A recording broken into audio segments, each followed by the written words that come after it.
This is Paul, Papa Chainsaw Vandale.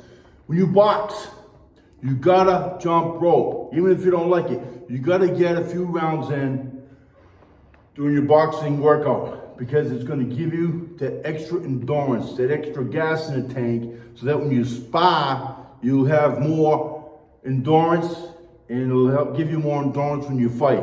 You can start off by going slower, then when you get better at it, you can speed it up.